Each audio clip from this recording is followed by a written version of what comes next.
भजहु रे मन श्री नंद नंदन अभय चरणारविंद रे। भजहु रे मन श्री नंद नंदन अभय चरणारविंद रे। दुर्लभ मानव जन्म सत्संगे दुर्लभ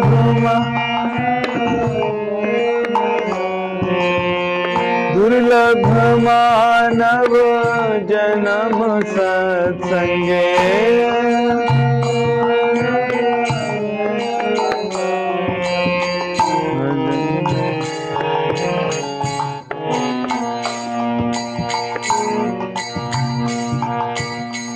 भजहु रे मन श्री नंद नंदन अभय चरणारविंद रे।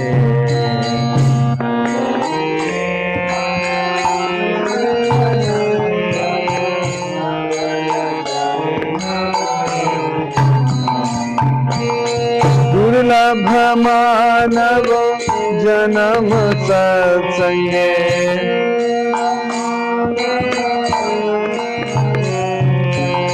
तरहे भव सिंधु रे। तरहे भव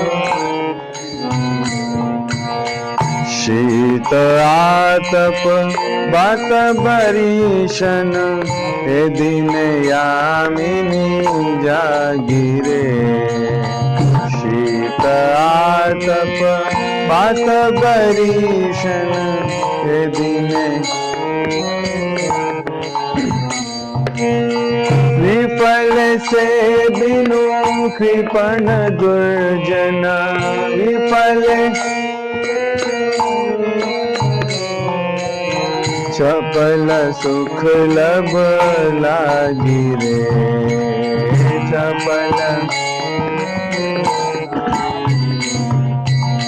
भजहु रे मन श्री नंद नंदन अभय चरणारविंद रे।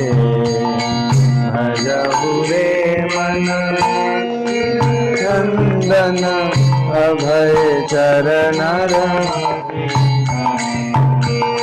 ये धन यौवन पुत्र परिजन इथे के आछे पर प्रीति रे। ये धन यौवन पुत्र परिजन इथे के आछे पर प्रीति रे। कमल दल जल जीवन टलमल। कमल जल जीवन कमल गल जल जीवन टलमल। कमल गल जल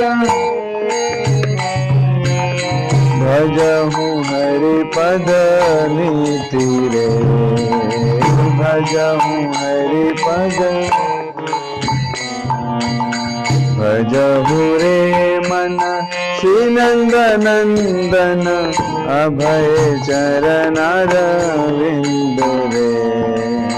भजहु रे मन श्री नंद नंदन अभय चरण। श्रवण कीर्तन स्मरण वंदन पाद सेवन दास्य रे। श्रवण कीर्तन स्मरण वंदन पाद सेवन दास्य रे। पूजन सखी जन आत्मनिवेदन। पूजन सखी जन आत्मा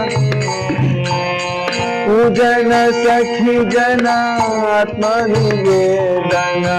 पूजन जन आत्मनिवेदन गोविंद दास अभिलाष रे। गोविंद दास अभिलाष गोविंद दास अभिलाष गोविंद दास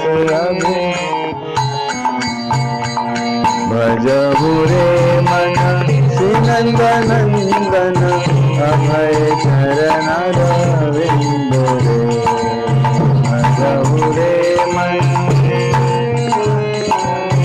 अभय चरण रविंद रे।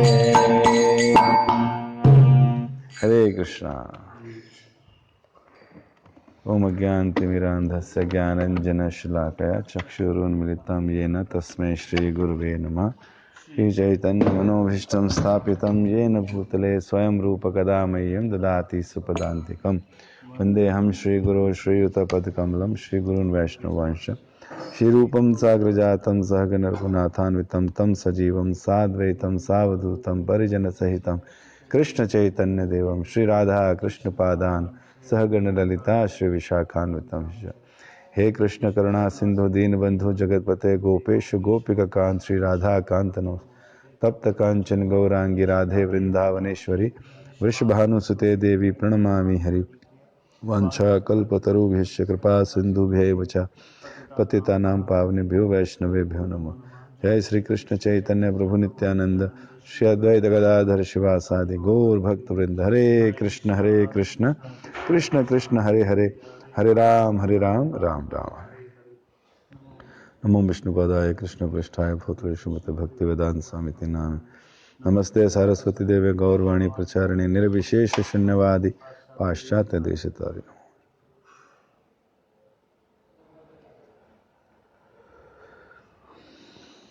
हरे कृष्णा।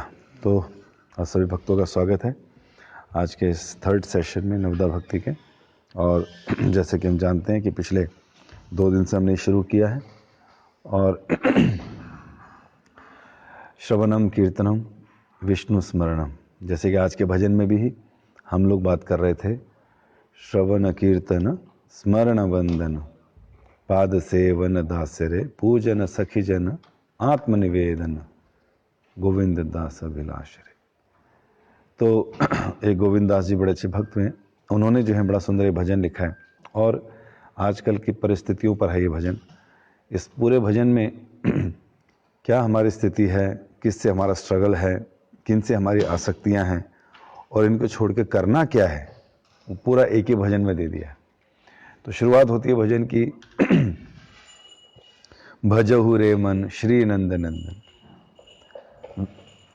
हम लोग अपने मन को कह रहे हैं हे मेरे मन भजन कर, किसका? श्री नंद नंदन, जो नंद महाराज के प्रिय हैं, नंद के नंदन, उनका भजन कर, क्योंकि वो क्या करते हैं? अभय प्रदान करते हैं।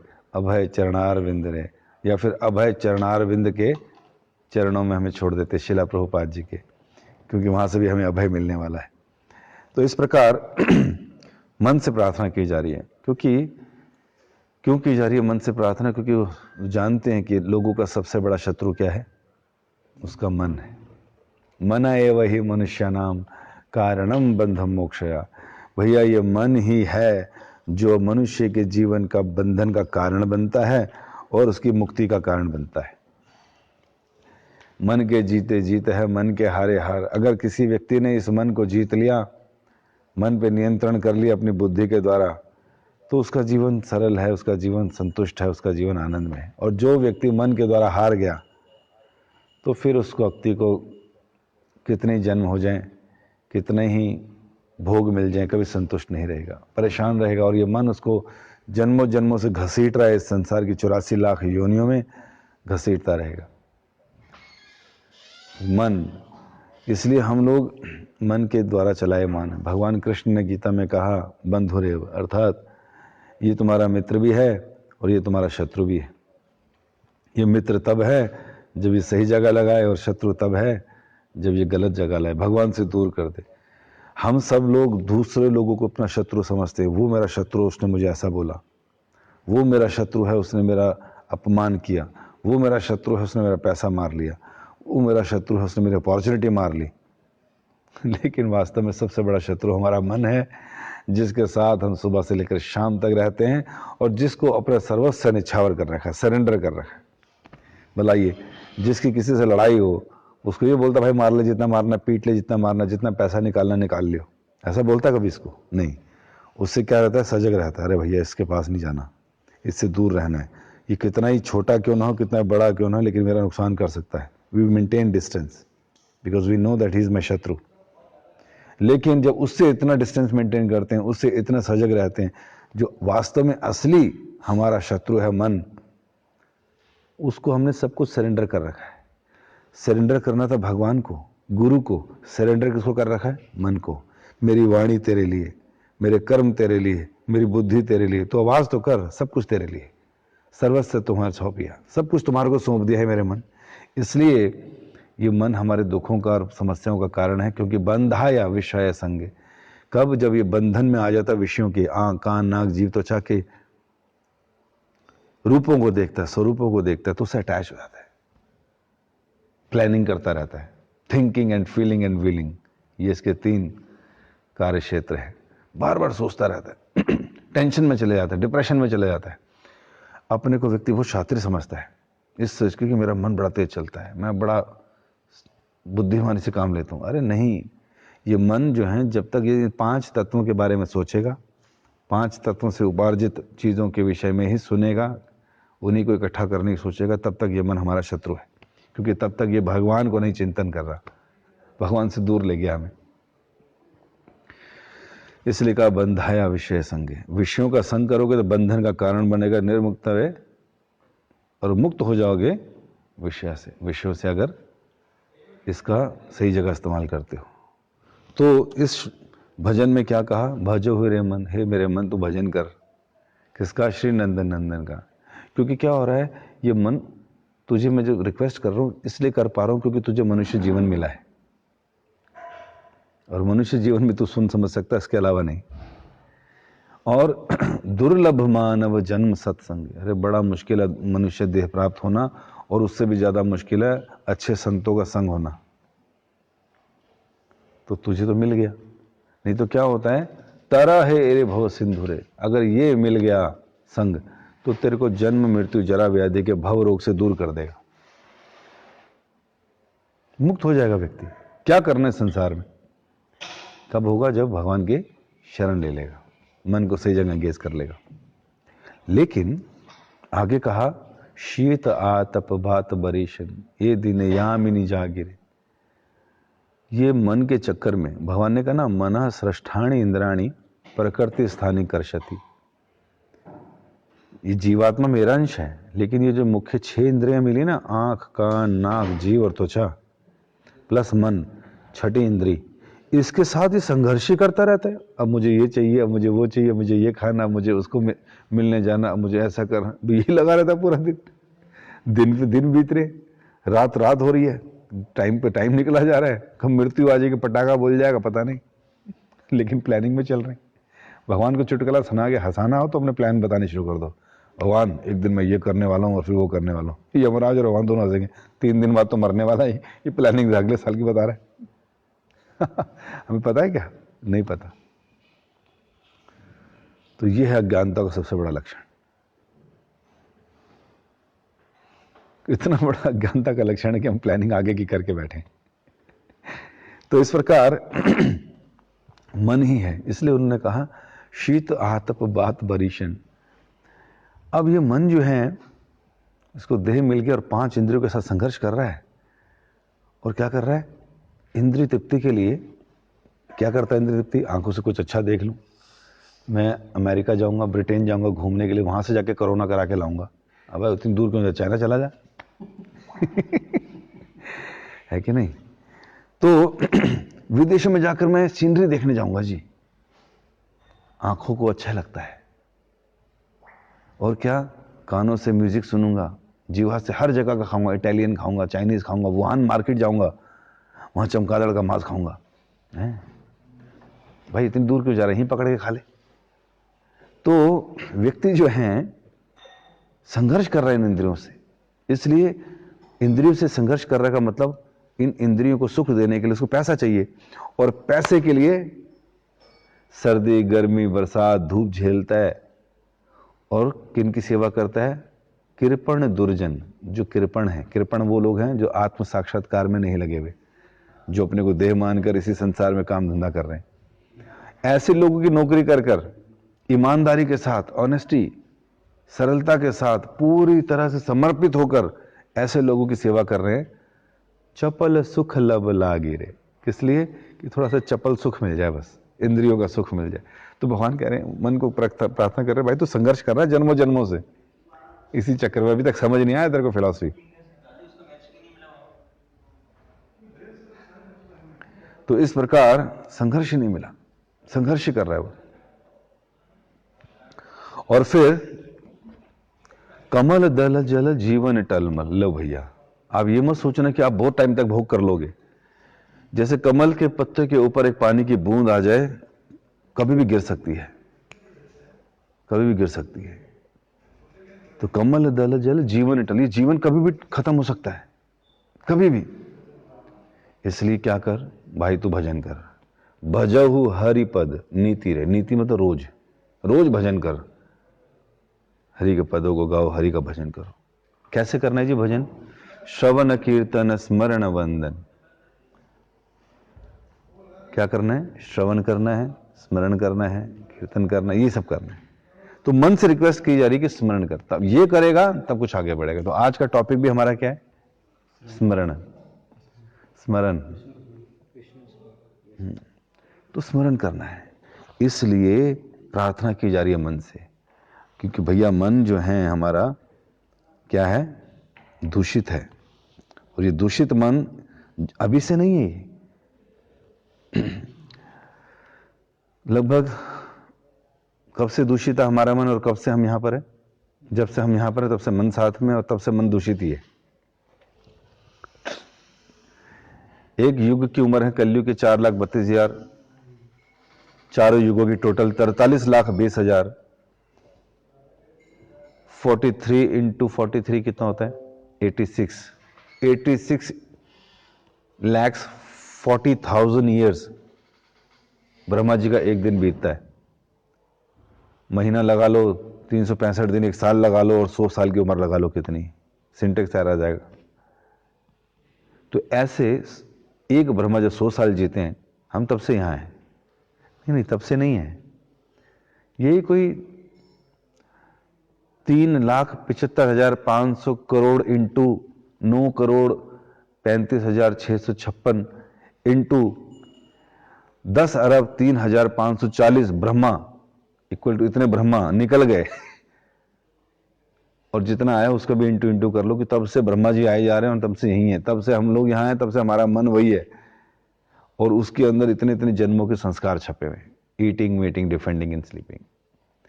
तो क्या हो रहा है कि हमारा संस्कार इस प्रकार छपने के कारण क्या हो रहा है? दूषित है संस्कार छपने के कारण। जैसे युधिष्ठिर महाराज कहते हैं, एक जगह एग्जाम्पल देते हैं, जैसे मटके में शराब डाल दो, फिर उसको निकाल दो, फिर धो दो, स्मेल नहीं जाती?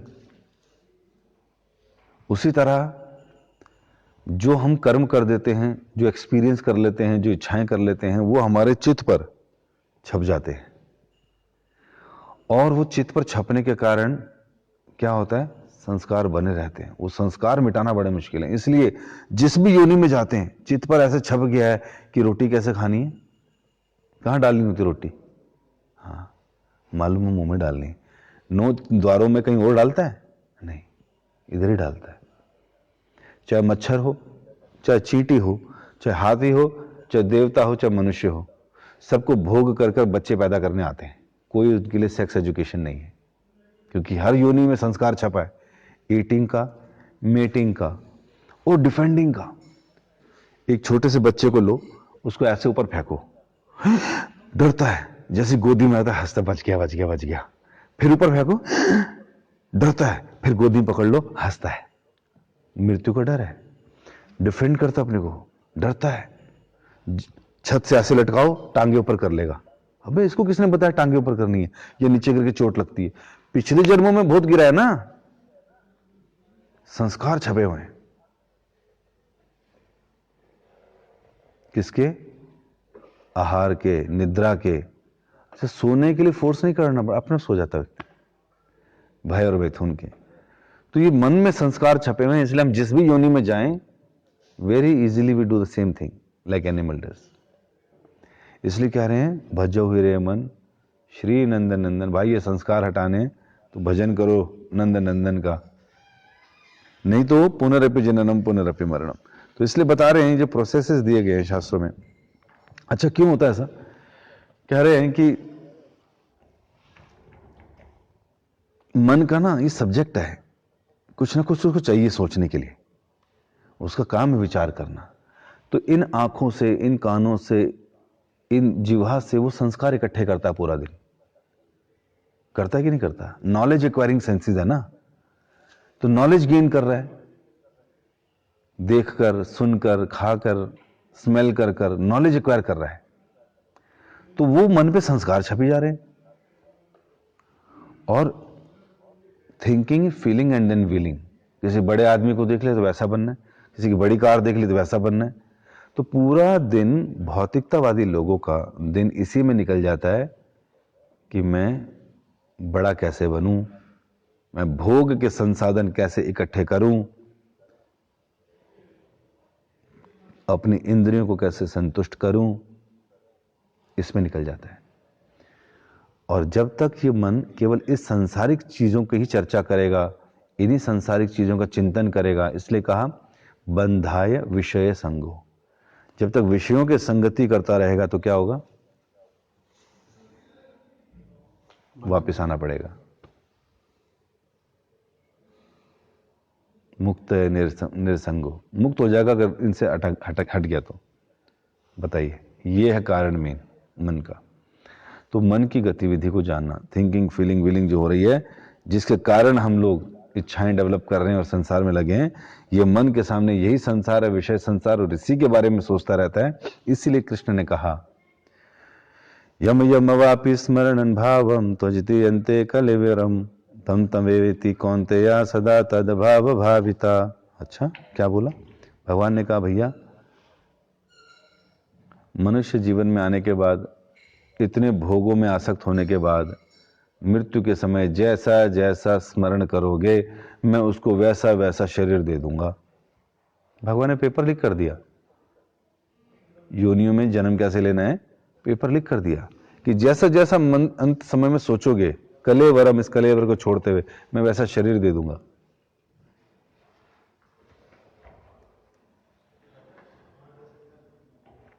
समझ रहे? ऐसा कर दूंगा। तो इस प्रकार हमें सोचना पड़ेगा कि अंत समय की हमारी तैयारी क्या है, क्योंकि अगर तो ये विषय है ही का संग होता रहा तो निश्चित रूप से वापस आना पड़ेगा, बार बार जन्म लेना पड़ेगा। इसलिए मन को ट्रेनिंग देनी पड़ेगी कृष्ण भावनामृत की। यहां पे बता रहे हैं प्रभुपाद जी, स्मरणम अर्थात the process of devotional service begins with hearing. भक्ति शुरू होती है श्रवण से, एंड चैंटिंग, कीर्तन करने से, फ्रॉम विच रिमेम्बरेंस, उसके द्वारा, श्रवण के द्वारा और कीर्तन के द्वारा स्मरणम डेवलप्स। खाली दिमाग है, मान लीजिए, कहते हैं ना खाली दिमाग शैतान का घर। भाई खाली दिमाग में विचार कौन से आते हैं? जो फरे में। अगर हमारा मन खाली है तो जिसका श्रवण करेंगे और जिसका कीर्तन करेंगे वही स्मरण होगा ना। इसलिए कहते हैं रिमेम्बरेंस डेवलप्स। सिमिलरली फिर कहते हैं things develop, one who constantly thinks of the object of material gratification becomes attached to them. अगर वो भौतिक चीजों के बारे में सोचता है तो उस तरफ आसक्त हो जाएगा, और अगर वो हमेशा भगवान के लीलाओं के विषय में सोचता है और सुनता है, उसमें एब्जॉर्व हो जाता है ट्रांसेंडेंटल नेचर ऑफ भगवान की, तो क्या होता है? Qualified to render personal service to the Lord. वो व्यक्ति इस चीज के लिए परफेक्ट हो जाता है कि भगवान की अंतरंग सेवा कर सके आध्यात्मिक जगत में, अगर वो भगवान के विषयों से आसक्त हो गया। इसलिए जब ये श्लोक आया यम यम वापी वाला, तो उसके परपट में श्रील प्रभुपाद जी कहते हैं the process of changing one's nature at the critical moment is death is here explained. बड़ी क्रिटिकल पोजीशन होती है व्यक्ति जब मरता है। तो कह रहे हैं यहाँ पे एक्सप्लेन किया गया, एक व्यक्ति जिसका मृत्यु होने वाली है या शरीर छोड़ने वाला है, अगर भगवान के बारे में सोचता है तो भगवान की नेचर अर्थात उस धाम को प्राप्त करता है। बट ऐसा नहीं है। होता क्या है, जो व्यक्ति इस संसार में उस चीज को नहीं प्राप्त कर पाता तो उसको यहीं पे भोगना पड़ता है। This is a point we should note very carefully. How can one die in a proper state of mind? उसको मृत्यु के समय कैसा अपना दिमाग रखना चाहिए, ये सीखना चाहिए। इसलिए श्रील प्रभुपाद जी एग्जाम्पल दे रहे हैं भरत महाराज का, जड़ भरत महाराज। जड़ तो बाद में बने, पहले भरत महाराज थे। क्या थे? भजन करते थे, अकेले करते थे, हिरन से आसक्त हो गए। मेरा हिरन कहाँ है? शेर तो नहीं खा लेगा, उसके शरीर बड़ा कोमल है, कोई गीदड़ तो नहीं खा लेगा, सियार तो नहीं खा लेगा।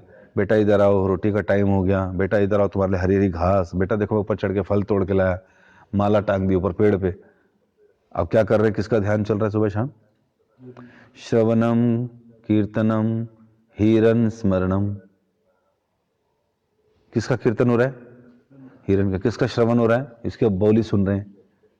स्मरण किसका हो रहा है? हिरन का। उसी का पूजन, उसी का अर्चन, उसी का वंदन, वही मित्र हो गया। आत्मनिवेदनम, उस हिरन को सब कुछ समर्पित कर दिया। सवे मनहा, बोलो ना, कृष्ण पदार विंदयो। अम्बरीश महाराज ने क्या किया? सवे मनहा कृष्ण पदार विंदयो। उन्होंने अपने मन को कृष्ण के चरण कमल में लगा दिया,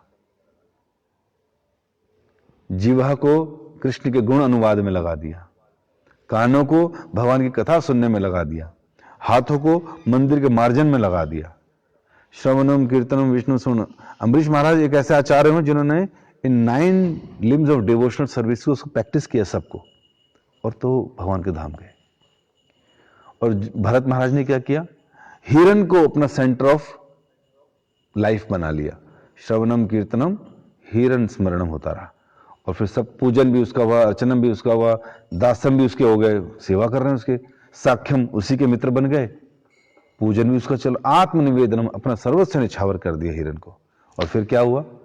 अंतिम समय आ गया। यहां बोला भगवान ने यम यम वापिस स्मरण भावम त्वजती अंते कलेवर, कि भैया अंत समय में अब जैसा चिंतन करेगा वैसा वैसा शरीर दे दूंगा। कौन बोल रहा है?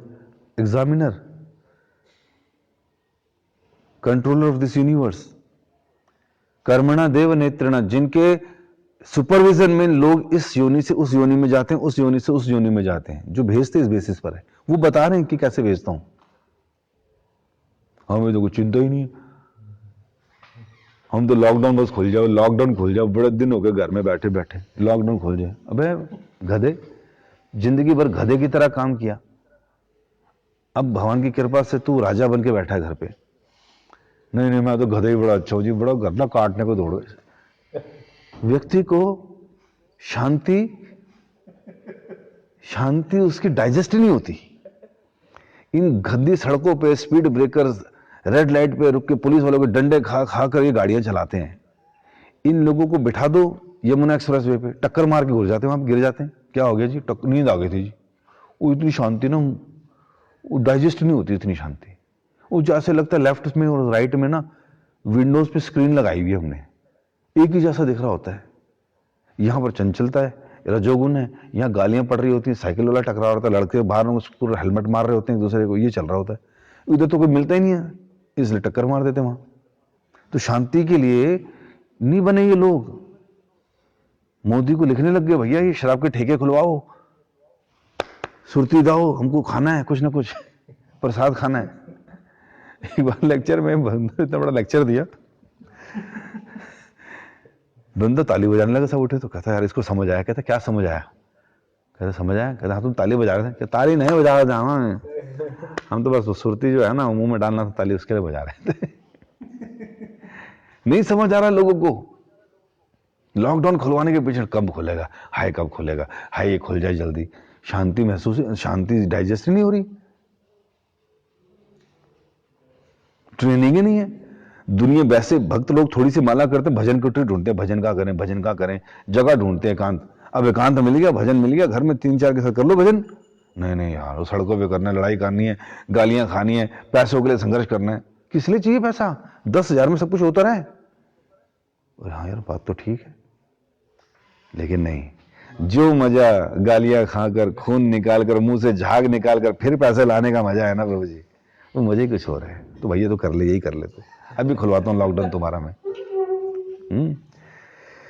तो ऐसे हमारे संसार के लोग, डाइजेस्ट नहीं हो रहा लोगों से, तो कह रहे हैं कि यम यम वापि स्मरण भावम, वैसा वैसा शरीर दे देंगे भगवान कि ले भैया मर, गधा बनने गधा बन। तो स्थिति लोगों की बड़ी खतरनाक है। तो इसलिए प्रभुपा जी कह रहे हैं, हंसो मत ज्यादा भैया, इसलिए प्रभुपा जी कह रहे हैं यहां पर कि यही एक चांस है व्यक्ति के पास, इसको अपॉर्चुनिटी को छोड़ना नहीं।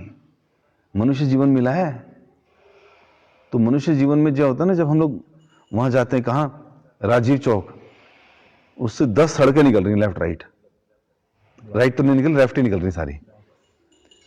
तो अगर जिस जगह पे मुड़ना, अगर वो छूट गया तो क्या होता है, फिर लगा 2 किलोमीटर का चक्कर,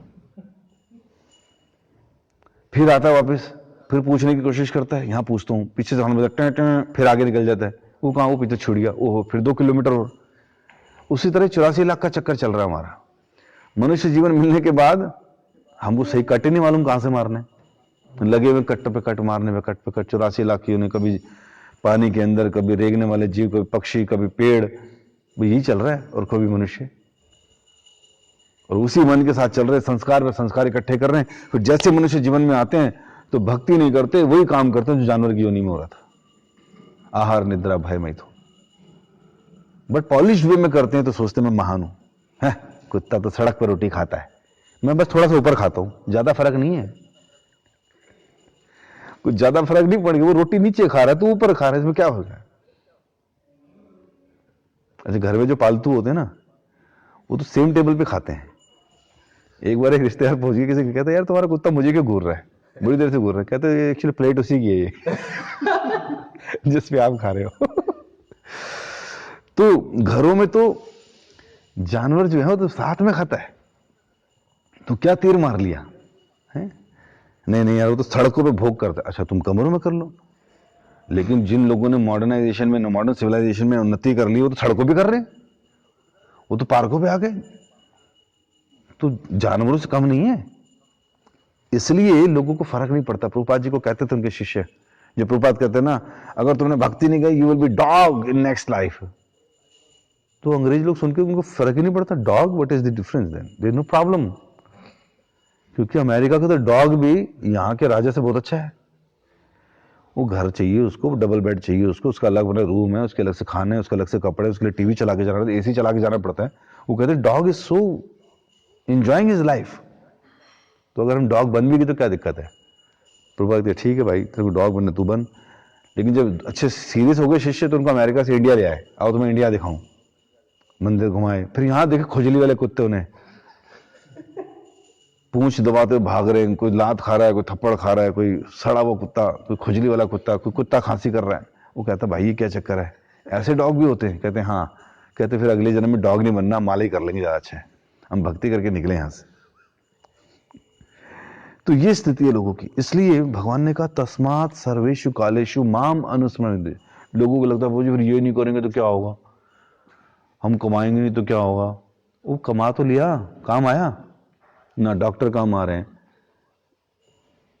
ना इंजीनियर काम आ रहे हैं, ना सीए काम आ रहे हैं, ना पॉलिटेक्निक वाले काम आ रहे हैं, ना लॉयर काम आ रहे हैं, ना जजेस काम आ रहे हैं, ना ड्राइवर काम आ रहे हैं, ना गाड़ी काम आ रही है, ना स्कूटर काम आ रहा है।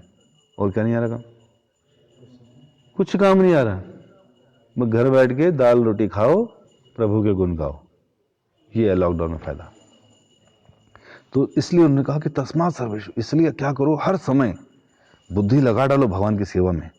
क्योंकि ये मन जो है ना, ये मन के अंदर यहाँ के संस्कार रहेंगे तो इधर ही आएंगे, और भगवान के संस्कार रहेंगे तो भगवान के पास जाएंगे। इसलिए कहा therefore Arjuna you should always think of me.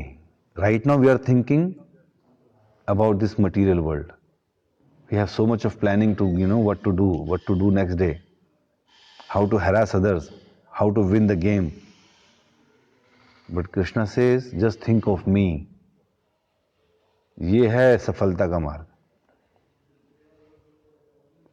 और अपनी प्रिस्क्राइब ड्यूटीज फाइटिंग करते रहो। फाइटिंग इन द सेंस, गृहिणी है तो घर के काम करो, ऑफिस जाने वाले तो भैया काम कर लो, 8 घंटे करो, लेकिन क्या करो, हमेशा मेरे बारे में सोचो। मेरे बारे में मतलब भगवान के बारे में। तो बड़ा सुंदर बता दिया। इसलिए जब भक्त लोग देखते हैं कि मन जो है तो एक ही ना, लोग कहते हैं एक ही दिल है किस किस को दूं, वैसे ही मन और दिल एक ही होता है एक्चुअली। एक ही दिल है, कहां दूं, एक दिया उसको, एक दिया उसको, कितने टुकड़े करूं भाई, कहां भेजूं? ऐसा नहीं है।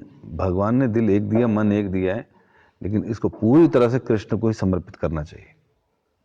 जड़ में पानी डालोगे तो बाकी सारी चीज अपने आप सेटिस्फाइड हो जाएंगी, अलग से हर एक को करने की आवश्यकता नहीं पड़ती। इसलिए मन का इस्तेमाल जब कई लोग करते हैं तो कैसे करते हैं? भौतिकतावादी तो धन के लिए, भोगों के लिए करते हैं। योगी जन हृदय में परमात्मा को देखने के लिए करते हैं। कुछ लोग जो ब्रह्म ज्योति वाले हैं, निराकार वाले हैं, वो उस निराकार पर, लाइट पर, प्रकाश पर ध्यान लगाने की कोशिश करते हैं, शब्द पर या ओम पर ध्यान लगाने की कोशिश करते हैं। लेकिन जो भगवान के भक्त हैं वो भगवान की सुंदर लीलाओं पर भगवान का स्मरण करने का प्रयास करते हैं, लेकिन बिना श्रवण और बिना कीर्तन के नहीं करते। पहले खूब श्रवण किया हो भगवान के बारे में, ऑथराइज श्रवण करेंगे ऑथेंटिक सोर्स से, तभी तो पता चलेगा कृष्ण कैसे हैं। नहीं तो कोई जीन्स की पैंट पहना रहा है, कोई चश्मे पहना रहा है, कोई कुछ पहना रहा है, तो क्या समझ आएगा? लोगों को तो वही समझ आएगा। कभी देखा भगवान के हाथ में गदा देखी है? नहीं देखी, क्योंकि गदा नहीं खेलते। हनुमान जी के हाथ में बांसुरी देखी है? नहीं, क्योंकि वो नहीं करते। शिव जी, भगवान कृष्ण के हाथ त्रिशूल देखा है? नहीं देखा, क्योंकि वो नहीं इस्तेमाल करते। तो जब ऑथराइज सोर्स से सुनेंगे तो सही पता चलेगा कि भगवान कैसे दिखते हैं, कैसे हैं, क्या चाहते हैं, क्या पसंद करते हैं। तब जाके हमारा स्मरण शुरू होगा, जब प्रॉपर सही ढंग से स्मरण सुनेंगे। फिर कहा जाता है कि भक्तों को बड़ा सजग होना चाहिए मन को लेकर, क्योंकि अगर मन से सही इस्तेमाल नहीं लिया ना, तो हमने जड़ भरत का एग्जाम्पल दिया एक तो, कि उनके जीवन के केंद्र क्या बन गया था? हिरण, इसलिए अगला जन्म हिरण का होना पड़ा। इसलिए जो स्मरण करना है तो मालूम होना चाहिए स्मरण का, उस मन का ऑब्जेक्ट क्या है। और फिर हमारे जितने भी आचार्य लोग हुए, उस सब लोग कहीं ना कहीं भगवान की लीलाओं का स्मरण करते थे और उसी में एब्जॉर्ब रहते थे। हो सकता है एक्सटर्नली देखने में लगो कुछ काम करने, बट मेंटली वो पूरी तरह से एब्जॉर्ब रहते थे भगवान का गुणगान करने में, उनकी स्तुतियां करने में। क्योंकि अगर अंत समय में या भगवान जीवन इस समय में भगवान दिख गए तो क्या बोलोगे? ट्विंकल ट्विंकल लिटिल स्टार, ये थोड़ी सुनाओगे भगवान को। क्या सुनाओगे? भगवान की स्तुतियां करोगे, जिससे उत्तम श्लोक वार्ता, उत्तम श्लोकों से उनका गुणानुवाद करोगे। भगवान की वेणु कर्णंतम अरविंद दलायताक्ष, ऐसे स्तुतियां करोगे उनकी, भगवान खुश होंगे इससे। और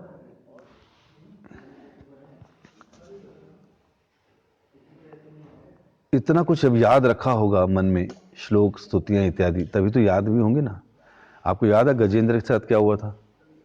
मगरमच्छ ने पैर पकड़ लिया था, कितने लंबे समय तक युद्ध होता रहा उनका, और जब वो असहाय हो गया तो कुछ नहीं था, कोई आ नहीं रहा था बचाने के लिए।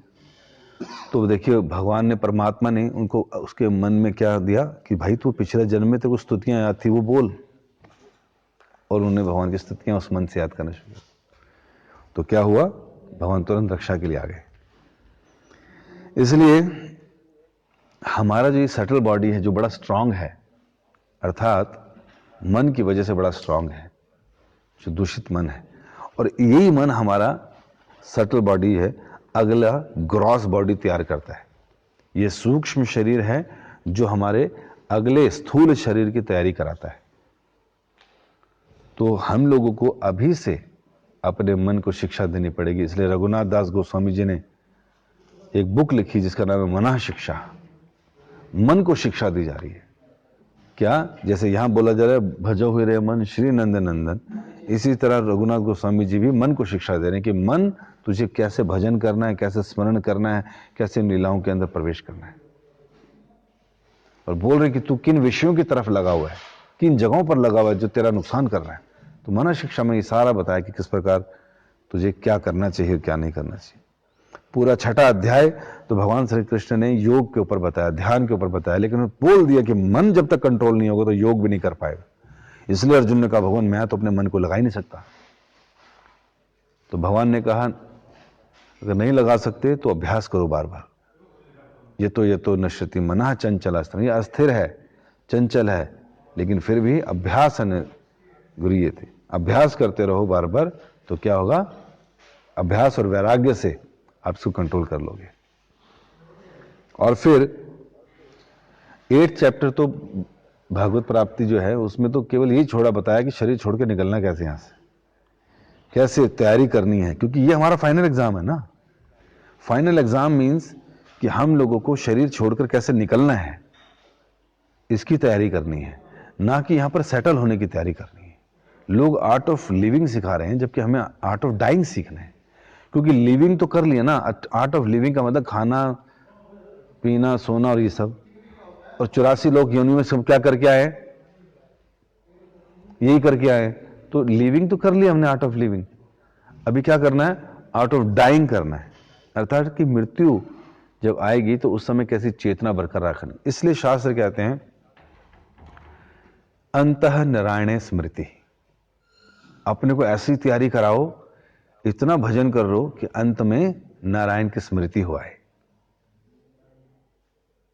भक्तों को पता है कि मैं स्मरण करूंगा और भगवान का करूंगा तो भगवत धाम जाऊंगा। अंत काले च मामेवा स्मरण मुक्तवा कलेवर। नाती है सत्र संशय, संशय नहीं इस बात में कि शरीर का त्याग करते हुए अगर भगवान कृष्ण का स्मरण करा तो उधर जाएंगे।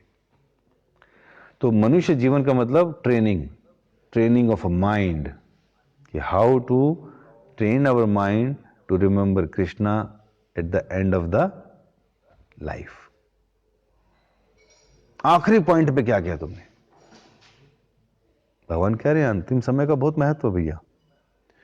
And practice makes a man perfect. आपने प्रैक्टिस जो किया वही तो आएगा अंत में। आप धोखा थोड़ी दे सकते हो कि हम पूरा जीवन पाप करें और आखिर में बोलते हरे कृष्णा। नो, इतना आसानी से निकलता नहीं है।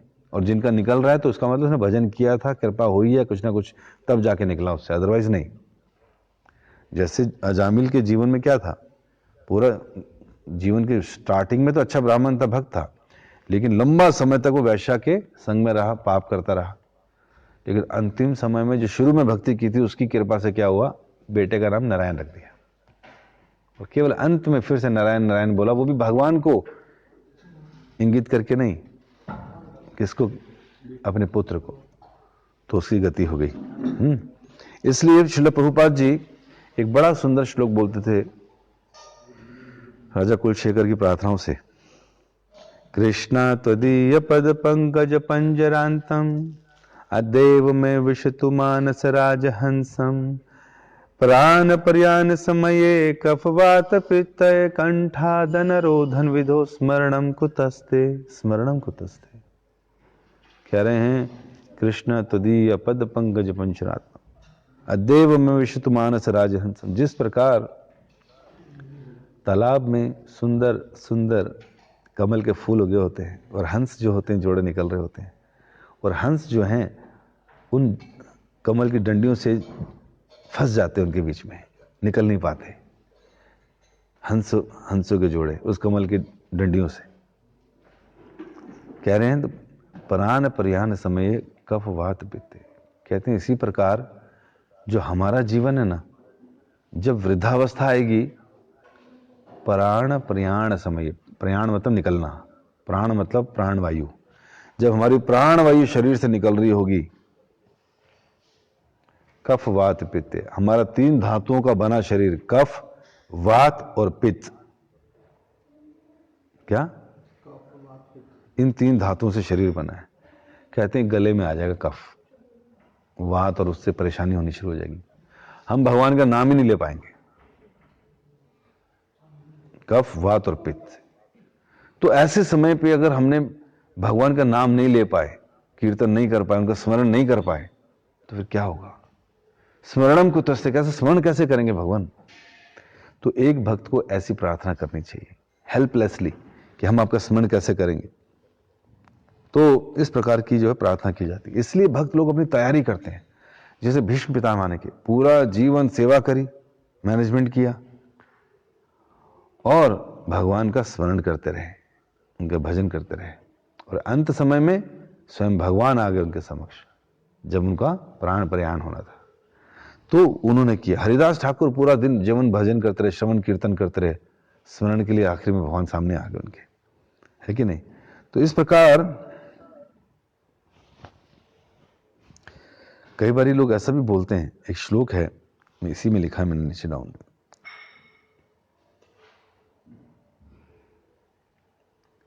उसमें कहते हैं जब भगवान श्री कृष्ण यहां से चले गए ना, चलो ये तुम बाद में डिस्कस करूंगा, भगवान की कृपा ही तो।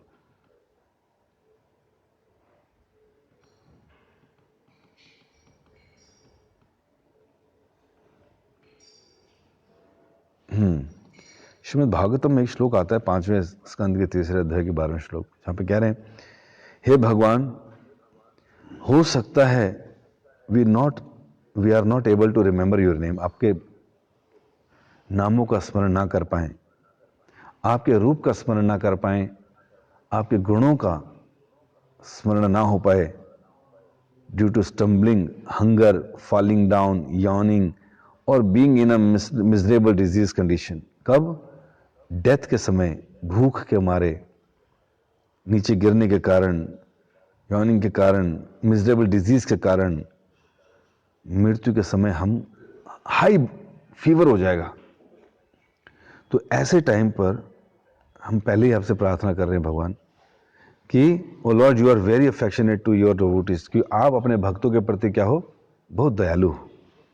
कृपया करके हमारी मदद करना कि उस समय आपका नाम का स्मरण हो जाए, आपकी लीलाओं का स्मरण हो जाए।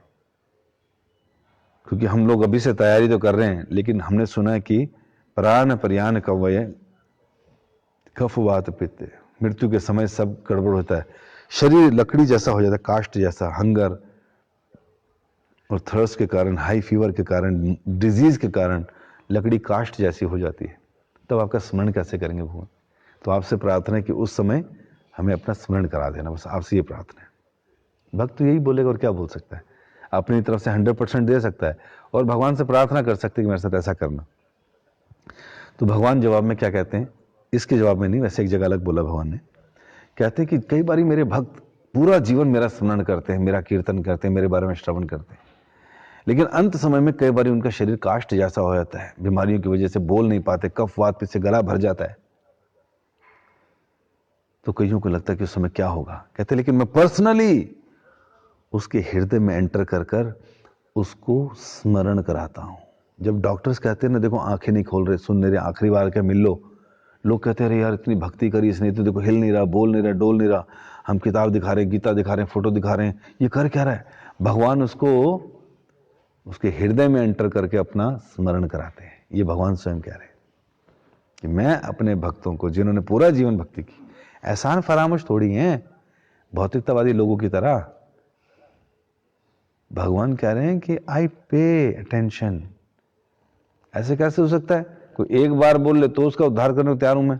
जो पूरा जीवन भक्ति कर रहा है, कफवात पित्त से गला भर गया, डिजीज से उसका बोला नहीं जा रहा, गिरा जा रहा है, और जीवन भर उसने मेरा नाम लिया है और आखिरी में नहीं ले पा रहा है, how can it possible? I personally enter in his heart, उसके हृदय में एंटर करके अपना स्मरण कराता हूं। शीला प्रभुपाद जी, कितनी दर्दनाक शरीर में उनकी अवस्था थी, इतना दर्द था, शरीर और हड्डियां मांस चिपका हुआ था, 2 महीने तक कुछ खा पी नहीं रहे थे, ऐसी स्थिति थी। डिक्टाफोन पे फिर भी ट्रांसलेशन कर रहे हैं। और कोई बोले देखो जी भक्ति करने का क्या फायदा, इतनी दर्दनाक मृत्यु। अरे ये दर्दनाक नहीं है, वो भक्त लोग ट्रांसेंडेंटल पोजीशन पे रहते हैं, जिन्हें शरीर और आत्मा का एकदम अलग अलग कर चुके होते हैं लोग। इनको नहीं मालूम पड़ता शरीर क्या पड़ा है, कैसे पड़ा है, और भगवान तो उनके साथ हर समय है। तो इसलिए भक्तों को चाहिए कि वो अभी से तैयारी करें, क्योंकि अगर लेट हो गए तो मुश्किल हो जाएगा, बार बार जन्म मिलता है नहीं मिलता, बड़ा मुश्किल हो जाएगा। इसलिए भक्तों को चाहिए वो स्मरण का करते रहें, क्योंकि death is a final examination. इसलिए भक्त तो पूछते हैं, डस कृष्णा रिमेंबर अस? ये किसने पूछा? गोपियों ने उद्धव से पूछा, तुम आए हो हमारे पास, क्या कृष्ण हमें याद करते हैं, हमारा स्मरण करते हैं? ये क्या हो रहा है? डिवोटी पूछ रहे हमारा स्मरण करते हैं, यहाँ तो केस बता रहे कि भगवान का स्मरण करना है। अरे भगवान के लिए भक्तों का गुणगान और भक्तों के लिए भगवान का गुणगान, ये दोनों एक दूसरे को क्या देते हैं? इमुलाइजर है एक दूसरे की। भगवान के भक्तों को भगवान के चरण से अभिषेक करना है, रथ से अभिषेक, और भगवान अपने भक्तों के चरणों के रथ से अभिषेक करना है। भक्तों के लिए भगवान स्मरण का ऑब्जेक्ट हैं और भगवान के लिए उनके भक्त स्मरण का ऑब्जेक्ट है। अहम भक्त पराधीन हूं, मैं उनके अधीन हूं भाई। तो इसलिए आप गीता में देखेंगे भगवान कहते हैं वो मुझ में रमण करते हैं, मैं उनमें रमण करता हूं। वो मेरे अंदर है, मैं उनके अंदर हूं। वो सदैव मेरे बारे में सोचते हैं, मैं उनके बारे में सोचता हूं। इस प्रकार गोपियां पूछ रही उद्धव से कि कृष्णा हमें याद करते हैं? Does he remember his mother? उनकी माता को याद करते हैं, उनके दोस्तों को, या हम जैसे लोग जो उनके वेलविशर्स थे? Does he remember the cowherd boys and their village of व्रजा?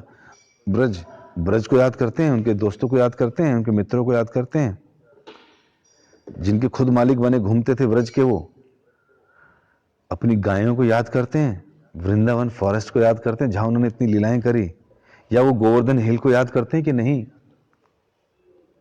किससे ने पूछा? गोपियों ने। किससे पूछा? उद्धव जी से पूछा।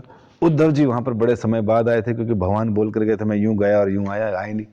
100 साल बीत गए, वापस आ ही नहीं रहे थे। कहते आऊंगा तो फंस जाऊंगा भैया, यहाँ के अभी असुर मरे नहीं और वहां चला जाऊं, बड़ी दिक्कत हो जाएगी। पृथ्वी का भार उतारने आया था, डांस डूंस तो मैं आपके साथ फिर कर लूंगा दूसरी गुप्त लीलाओं में, बट नहीं जा सकते ऐसे। तो उद्धव को भेजा जाके उनको भाई कंसोल करो, नहीं तो चली जाएंगी ऊपर ही ऐसे मरमुरा के। खैर गोपियां कहाँ मरती, बट वो भेजा उद्धव जी को, और उद्धव जी से पूछ रही कि भाई वो मम्मी याद है उनको, या बचपन की लीलाएं याद है, वो गोवर्धन याद है, ब्रजभूमि याद है जिसके मालिक है? वो सब पूछ रही है उनसे कि वो याद करते, स्मरण करते कि नहीं? करते हैं, भगवान भी स्मरण करते हैं। इसलिए रात को सो नहीं पाते द्वारका में। 16,108 रानियां पंखा झेल रही हैं और वहां गोपी गोपी कर रहे हो, वृंदावन की लीलाओं का स्मरण कर रहे हैं, परेशान घूम रही हो कि क्या चक्कर है, शादी हमसे की, चिंतन किसी और का कर रहे हैं। इसलिए जब रोहिणी आई सेक्टर 25, नहीं, जब रोहिणी मैया आई द्वारका में, तो सारी गोपियां इकट्ठी हो गई वहां की रानियां, और पकड़ लिया कि भैया हमें ये बताओ पहले तो वहां क्या हुआ था ब्रज में, ब्रजधाम की लीला सुनाओ, बाल्यकाल में क्या किया, गांवों के साथ, गाय के साथ क्या किया, अपने दोस्तों के साथ क्या किया, गोपियों के साथ क्या किया, क्या किया कृष्ण ने वहां पर? उसी का चिंतन करते रहते हैं यहाँ पर, सालों सालों हो गए इनको करते हुए, हमें वो बताइए। एक ही प्रश्न पूछा उन्होंने सबने। कहते ठीक है मैं बताती हूँ, लेकिन कृष्ण बलराम को यहां मत आने देना, क्योंकि अगर इनको पता चल गया तो ये भाग जाएंगे यहां से। सुभद्रा को गेट पे खड़ा कर दिया, और कृष्ण बलराम दूर थे कहीं। इन्होंने, रोहिणी जी ने कथा करनी शुरू करी। आगे कृष्ण बलराम सुन के, यद गायंती मद भक्ता तत्तिष्ठामि नारद। नारद जी मैं वहीं रहता हूं जहां मेरे भक्त लोग गुणगान करते हैं। नारद जी कहते अच्छा जी। इतने में कृष्ण बलराम पहुंच गए, अपनी कथा सुनकर, अपने बारे में सुना, अपनी लीलाओं का वर्णन सुना, ब्रज धाम के बारे में सुना, गोपियों का विरह सुना। ओ हो, आंखें फटी की फटी रह गई, हाथ अंदर चले गए, पूरा का पूरा शरीर अष्ट सात्विक विकार महाप्रकाश लीला। नारद जी ने कहा भाई भगवान बोलते हैं तत्तिष्ठामि नारद, देखो तो सही क्या हो रहा वहां जाके।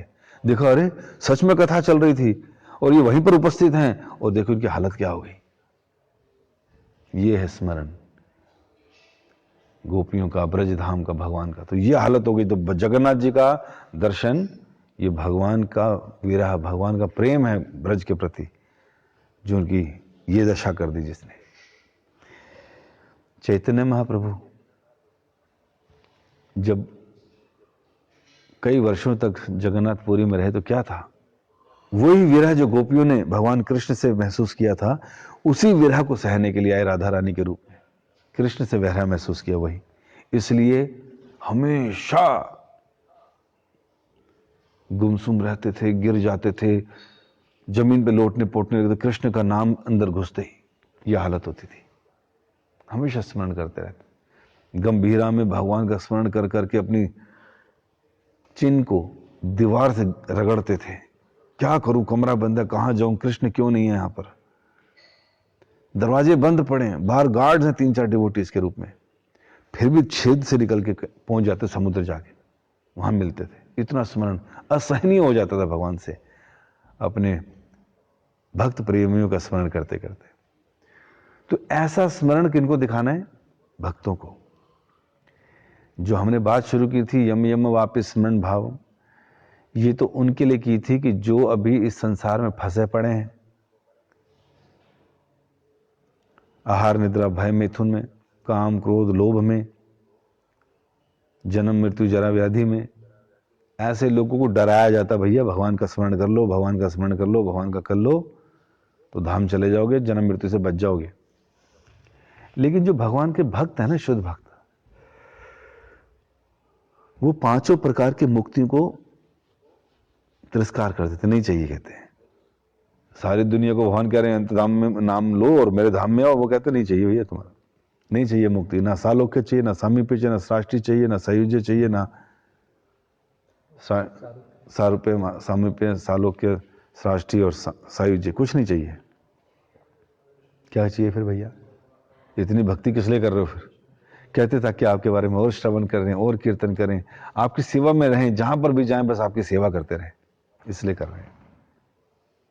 तो जो यम यम वापी और अंत काले, ये उन लोगों को है डराने के लिए, भैया तुम देख लो क्या करना है।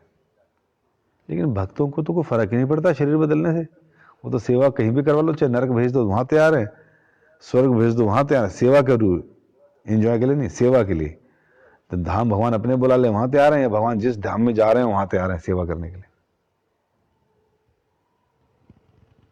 लेकिन ठीक है, दोनों मेंटालिटी रखें, पहले ये कि यस निकले यहां से, और दूसरी ये कि इतना स्मरण करें कि हम भगवान की लीलाओं को समझ सकें। इसलिए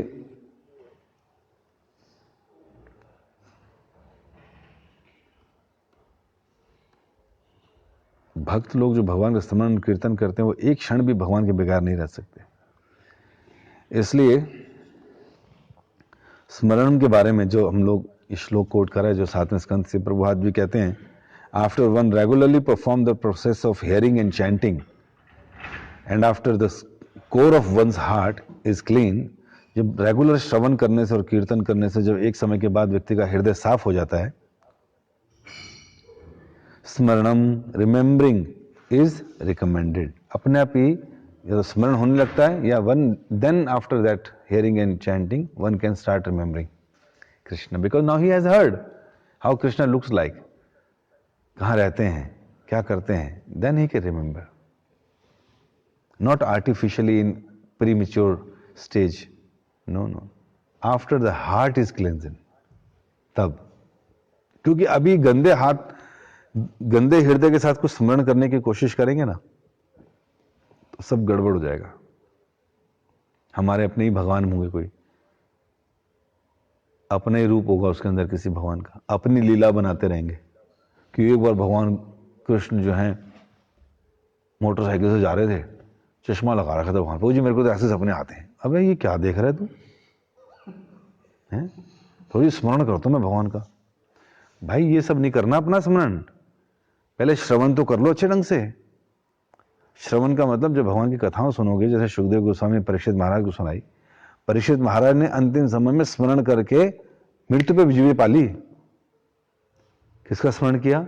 कृष्ण का। कैसे कृष्ण का? जैसे सुखदेव गोस्वामी जी ने सुनाया। अपने कंकॉक्टेड कृष्ण नहीं थे कि भगवान जो है घोड़े पर चले आ रहे तलवार लेकर और तक्षक को मार दिया, मैं बच गया, नहीं, ऐसा कुछ नहीं सोचा उन्होंने।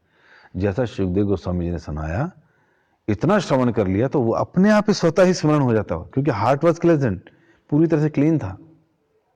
तब व्यक्ति स्मरण कर सकता है, कंटामिनेटेड माइंड से नहीं। हार्ट अगर कंटामिनेटेड है तो उसमें कंटामिनेशन आएगा ही आएगा, और हम सब लोग अपने मन की स्थिति को जानते हैं, इसलिए डोंट ट्राई टू मेडिटेट और concentrate artificially, just try to hear, कथा सुनो and just chant the same thing, Hare Krishna mahamantra, then remembrance will come automatically. फिर कह रहा एतान निर्दय नामम, बता रहे कि O king of, for great yogis who have completely renounced the all material connections, for those who desire all material enjoyment, and for those who are self-satisfied by dint of transcendental knowledge, constant chanting of the holy name of the Lord and recommended, उनको कहा गया, according to the different relationship with the Supreme Personality Godhead, there are various nama anukirtanam, chanting of the name, according to the different relationship as mellow and mellows. There are 5 kind of remembering. अब बता रहे 5 प्रकार का स्मरण होता है भगवान का। तो कैसे होता है? These are as follows: conducting research into the worship of particular form of the Lord. भगवान के सुंदर फॉर्म पे पर्टिकुलर रिसर्च करता व्यक्ति, क्या कहाँ पर है, क्या ऐसा हार है, कैसे चरण है, कैसे थाइज है, कैसा, तो भगवान के फॉर्म का क्या करता है वो रिसर्च करता है। फिर कह रहे हैं concentrating the mind on the subject, on one subject, and withdrawing the mind activities of thinking, feeling and willing of all other subject. अब किसी एक पर्टिकुलर अंग पर ध्यान लगाता है और मन की थिंकिंग, फीलिंग, विलिंग को संसारिक चीजों से निकाल लाता है। ये दूसरा स्टेज। तीसरे स्टेज में कहते हैं concentrating upon a particular form of the Lord, called meditation. अब कोई विशेष रूप व्यक्ति को जो पसंद आता है भगवान का, उस पर स्मरण करता है व्यक्ति। और कह रहे हैं concentrating one's mind continuously on the form of the lord is called dhruva स्मृति। ध्रुव स्मृति, ध्रुव मतलब दृढ़ हो गई। अब वही कंसंट्रेशन जो पहले एक फोकस एक पर था, धारणा ध्यान समाधि जैसे बोलते हैं, धारणा 12 सेकंड की, ध्यान 24 सेकंड का, समाधि 144 सेकंड की। तो अब उस स्टेज पर आ रहा है धीरे धीरे। फिर कह रहे हैं ध्रुव स्मृति हो जाती है जब एक फॉर्म को कॉन्टिन्यूसली वो ध्यान करता है, परफेक्ट मेडिटेशन जिसे कहते हैं। और ई मीन्स 5th वाला है awakening and likening for concentration upon a particular form is called samadhi. Almost एक जैसे ही है, लेकिन समाधि बात की जा रही है उसके ड्यूरेशन को लेकर, कंसंट्रेटिंग एंड देन इसको और आगे हम और अच्छे ढंग से समझने का प्रयास करते हैं। जैसे 4 स्टेजेस ऑफ साधकास या डिवोटीज कहते हैं, वो कैसे हैं? एक होता है श्रवण दास, जैसे हम शुरू में जाते हैं अधो श्रद्धा तथा साधु संग, तो श्रवण करता व्यक्ति, श्रवण चल रहा है, श्रवण, तो श्रवण दास। क्या श्रवण दास क्या करता है? वो न्यूफाइड है, नया नया भक्ति में है, कृष्ण कथा खूब सुनता है। This is called Shravan Das. The stage of hearing, by constantly hearing the transcendental holy names of Krishna and hearing of his transcendental forms, qualities and pastime, गुण रूप और लीला सुंदर भगवान की, one can attain to the stage acceptance are called वरनदास। पहले क्या था? पहले था श्रवणदास, अब हो गया वरनदास। गुण रूप और लीलाओं को सुन लिया, अब उसको धारण कर रहा है वरन उनका हृदय में। तो इस प्रकार वो क्या करता है? When one attains this stage, वरन की खूब से श्रवण कीर्तन स्मरण इत्यादि कर लिया, he becomes attached to the hearing of Krishna कथा, रुचि और आसक्ति के स्टेज पे पहुंच जाता है, भगवान की कथा के बगैर रह नहीं सकता। When one is able to chant in ecstasy, तो जब चैंट करता है भगवान के नाम भाव विभोर होकर, ही अटेन्स द स्टेज ऑफ, कौन सी स्टेज अटेन करता है? फिर करता है स्मरण भावस्था, स्मरण भावावस्था। द स्टेज ऑफ रिमेंबरिंग, इसमें 5 स्टेजेस जो बताएंगे, remembering, recollection, absorption, meditation and constant remembrance which is called trance. This 5 items of progressive Krishna स्मरणम, ये है 5 स्टेजेस। तो स्मरण अवस्था का मतलब जो इन 5 उनसे निकलता है। तो बता रहे हैं at this remembrance of Krishna, जो 5 बताइए उसमें रिमेम्बरेंस पहला है, तो कह रहे हैं क्या होता है? इन इंटरप्टेड एट इंटरवल्स, स्मरण करा, हो गया, ठीक है। अब हाँ जी क्या है, दुकान में कितना माल आया, फिर काम में धंधे में लग गया। फिर कृष्ण स्मरण हुआ, फिर काम धंधे पे लग गया। क्या होता है, इंटरवल्स आते रहते हैं, इंटरप्टेड रहता है स्मरण, रिमेम्बरेंस जिसे कहते हैं। और फिर लेटर रिमेम्बरेंस प्रोड्यूस अनइंटरप्शन। कुछ देर लगातार इसमें करने के बाद अब जो लंबे समय तक भगवान का स्मरण करता है तो उसमें इंटरप्शन नहीं होता। When remembrance is uninterrupted, it becomes a concentrated, जैसे दूध को उबालते हैं ना, धीरे कंसंट्रेटेड हो जाता है, क्या हो जाता है, गाढ़ा हो जाता है।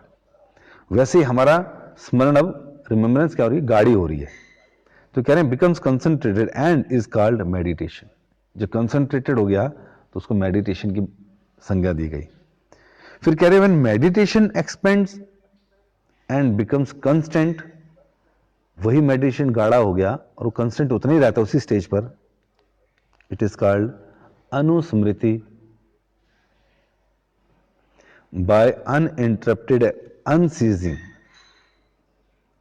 One enters in the stage of samadhi. अगर ये अनुस्मृति बनी रहेगी, अर्थात मेडिटेशन कॉन्स्टेंटली बना रहेगा, गाढ़ा हो जाएगा,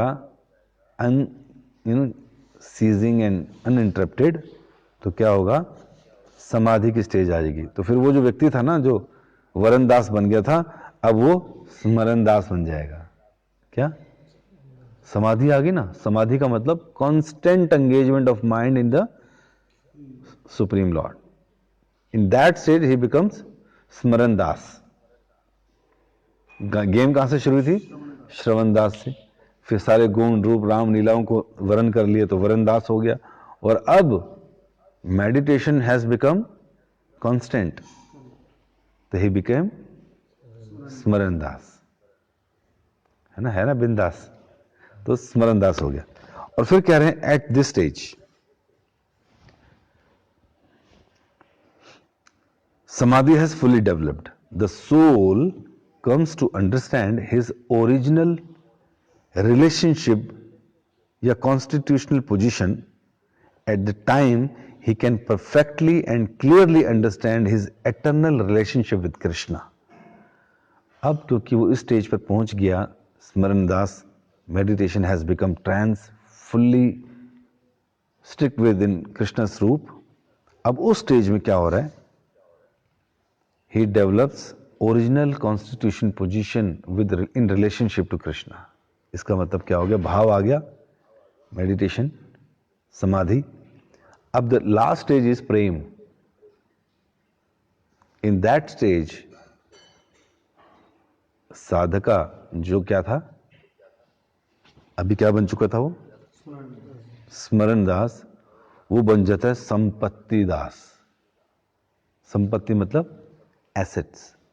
क्या है उसकी एसेट, उसकी एसेट है कि now he knows what is my name in spiritual world, Goloka Vrindavan Dham. He knows his address, किस गांव का है छोरा।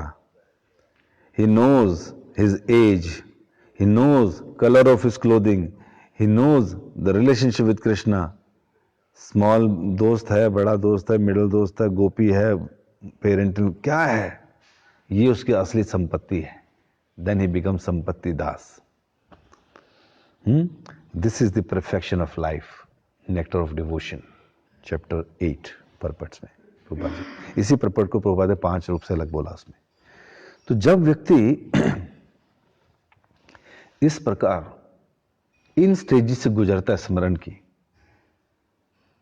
जैसे हमारे आचार्य होते थे, मानसिक सेवा करते थे, मानसिक सेवा कर देते थे। एक भक्त चैतन्य महाप्रभु ने रास्ता बना दिया, उन्होंने स्मरण कर रहे हैं कि महाप्रभु यहां से जा रहे हैं वृंदावन की तरफ, जा रहे हैं, तो उसको कहा लगा कि मैं तो मिल नहीं पाऊंगा, चलो मैं करता हूं। स्मरण कर करके उन्होंने भगवान का बड़ा सुंदर रत्न जड़ित रास्ता बना दिया। और अचानक जब वो छूटा उसका स्मरण और उसने बीच में छोड़ दिया, तो पता चला वहीं तक रुक गया, उसके बाद आगे नहीं गया। उसने पहले बोल दिया महाप्रभु आएंगे और यहीं तक जाएंगे, उससे आगे नहीं जाएंगे, और वही हुआ। महाप्रभु आए, मिलने के आगे जाना था, वहीं रुक गए, कहते आगे नहीं जाऊंगा, ये हुआ। तो गॉड एक्सेप्टेड हिज सर्विस। तो भगवान के भक्त स्मरण करके कर लेते हैं। रूप गोस्वामी जी एक जगह बैठे स्मरण कर रहे हैं और लीला देख रहे हैं भगवान कृष्ण की, कि राधा रानी और कृष्ण हैं। राधा रानी को कुछ फूल तोड़ने हैं, लेकिन डाल बहुत ऊंची है। कृष्णा कहते हैं मैं तुम्हारी मदद कर देता हूँ। नहीं चाहिए तुमसे मदद, मैं कर देता हूँ। ठीक है करो। क्या करूँ? डाल को नीचे कर दो। कहते हैं अच्छा। भगवान लेते हैं डाल को, जोर से खींच के नीचे कर देते हैं। जैसे नीचे करते हैं तो राधा रानी जोर से उछलती है एक हाथ से ताकि फूल तोड़ सकूं, डंडी पकड़ लेती है। और कृष्णा क्या करते हैं? उस डंडी को छोड़ देते हैं। सीधा रानी जो है 15 फीट ऊपर चली जाती है। अरे बचाओ बचाओ, ये स्थिति रहती है। रूप गोस्वामी जैसे पढ़ते हैं तो ऐसा होता है। तो भक्त तो खीर बनाते हैं, बताइए, भगवान के लिए स्मरण करके, है ना। राधा रानी खीर बनाती है, भक्त खा लेते हैं, ऐसा भी चलता है। तो सब कुछ स्मरण में चल रहा है। तो जिनका स्मरण उस स्तर का है, श्रवणम किया है, कीर्तनम किया है, तो जब वो वरनदास के बाद, पहले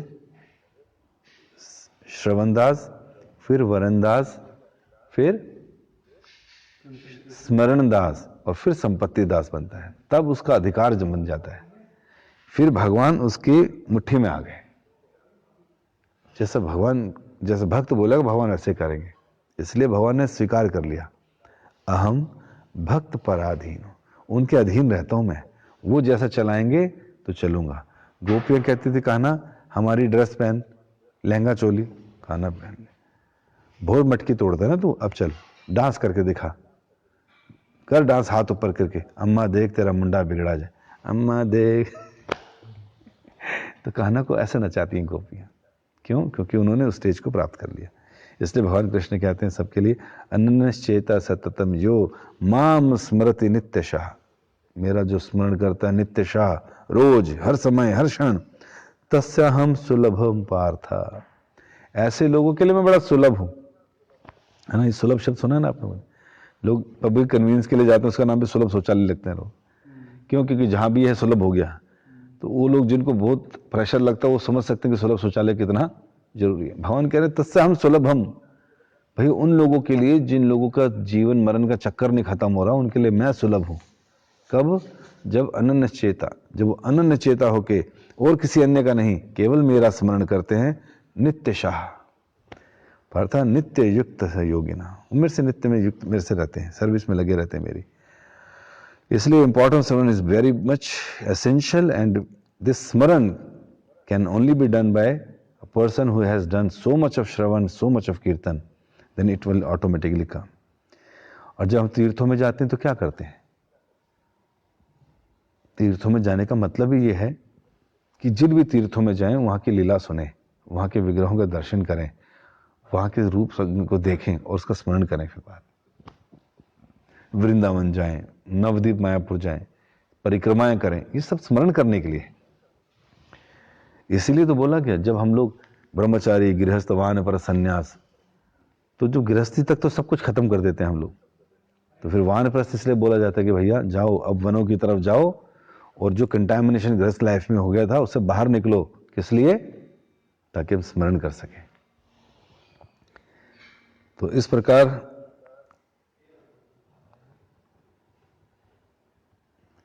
हम लोगों को अपनी मन को नियंत्रित करना है, मन को श्रवण और कीर्तन में लगाना है ताकि ठीक ढंग से स्मरण हो सके। क्योंकि जो हम देखेंगे, जो हम सुनेंगे, उसी के स्वप्न भी आएंगे।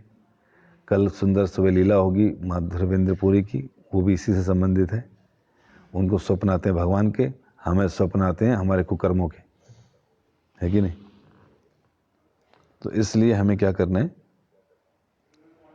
अपने थॉट प्रोसेस को, अपने इंद्रियों को उन जगहों से हटाना और रोकना है ताकि हम अच्छा स्मरण कर सकें। तो कुछ फाइनल टिप्स हैं। नंबर 1, हमारा माइंड हमेशा एजिटेटेड रहता है भौतिक भोगों से, भौतिक इच्छाओं से। तो क्या करें? उसको सदैव श्रवण और कीर्तन के द्वारा सेट करें। भक्ति सिद्धांत महाराज जी कहते हैं, जूते से पीटो 100 बारी और चप्पल मारो उसको, है ना, और झाड़ू से पीटो मन को। मतलब उसको बार बार याद दिलाओ कि तेरे जीवन की असली गति कहाँ है। और फिर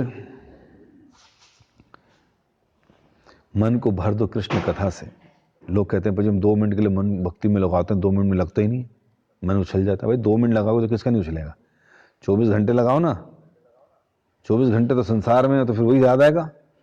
एक टब में गंदा पानी भरा है, नलके से सारा पानी गंदा निकल रहा है, तो टब में क्या होगा? गंदा। हमारा मन भी टब की तरह गंदा पानी भरा हुआ है। कहाँ से आ रहा है? नलके खुले पड़े, आँख, कान, नाक, जीभ और त्वचा। जो गंदा देख रहे हैं, जो गंदा सुन रहे हैं, वो टब भर रहा है, मन के अंदर संस्कार छपे हुए। कैसे साफ होगा पानी? साथ वाला एक नलका हो रहा है, उसमें साफ पानी आ रहा है आरओ का, वो चला दो साथ में, अब साफ होगा कि नहीं? नहीं होगा, क्योंकि ये पानी भी गंदा निकल रहा है, इधर साफ निकल रहा है। तो क्वांटिटी हो सकता है उसकी कम हो जाए, लेकिन रहेगा गंदे, पीने लायक अभी भी नहीं। तो क्या करना पड़ेगा? गंदे वाले नलके को बंद करना पड़ेगा और आरओ वाटर को खोलना पड़ेगा। कब तक खोलना पड़ेगा? हाँ, बार बार पानी गिर के गंदा पानी को निकाल देगा और एक दिन पानी साफ हो जाएगा। इसीलिए जब भक्ति में आते हैं, हमारा मन टब की तरह आता है, गंदे पानी के टब की तरह।